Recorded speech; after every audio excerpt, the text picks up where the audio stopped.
And begin.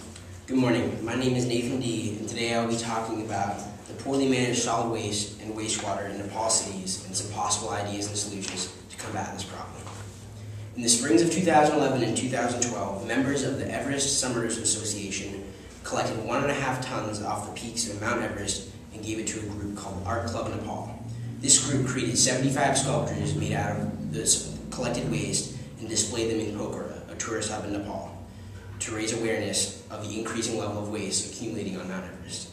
Tourism is Nepal's #1 industry and could negatively be impacted because of the growing amount of waste. Although some steps in improving Nepal's waste management infrastructure have been attempted, drastic change is not likely due to the poor condition of the economy. In my analysis of the problem through a few different frameworks, I came to the conclusion that small-scale community changes and increased awareness in Nepali and worldwide schools is the first step to solving the problem. Due to the significant population industry growth in the last 30 years, Nepal has seen a high increase in solid waste output and wastewater output. Although the Kathmandu Municipal Corporation and other non-government trash collectors have decreased the percentage of waste left in the street, in 2003, about 6% of the solid waste remained uncollected, and 13% of solid waste that was collected never made it to 1 or 2 landfills in the Kathmandu Valley. Studies show that only 15 to 30% of generated wastewater is actually treated, and about 75% of total generated wastewater is discarded into rivers and streams.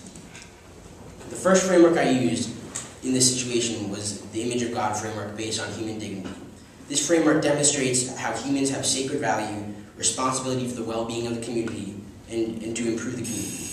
It is important to see that all Nepali people have sacred value and that sometimes their waste problem lessens this value in the eyes of the world and sometimes in their own. Nepali people and people of the world have a responsibility to take better care of this community on both a national and small village scale. In context of Nepal's majority Hindu religion, they believe that they are connected with some sort of divine.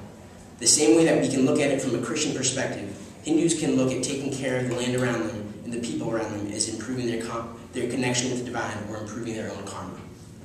The second framework I used was a utilitarian or cost-benefit analysis framework. This framework is helpful when thinking about infrastructure changes.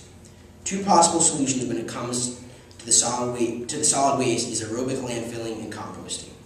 This method of disposal involves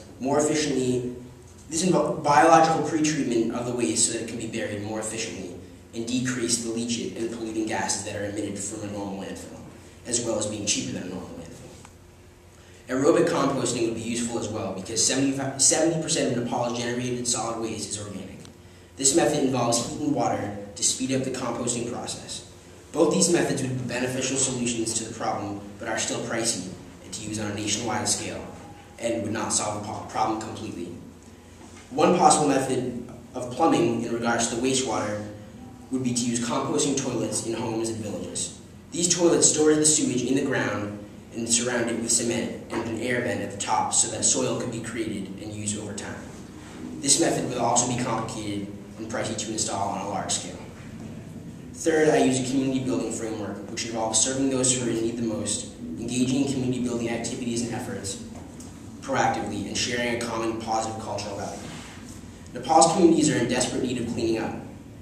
The schools and communities in Nepal need to be better educated on the problem at hand and learn small-scale community projects that can be done to chip away at the problem. For example, installing trash cans in the streets of communities would be a good small-scale improvement. Maybe a school could have a project where they build their very own trash can for their street or neighborhood, combining education with small-scale improvements. Finally, through my analysis, I have found that drastically changing the waste management infrastructure in Nepal would not be economically possible because the government already struggles in that area. Promoting positive community values for change and education of the problem is the key first step in changing the future of how waste is managed in Nepal.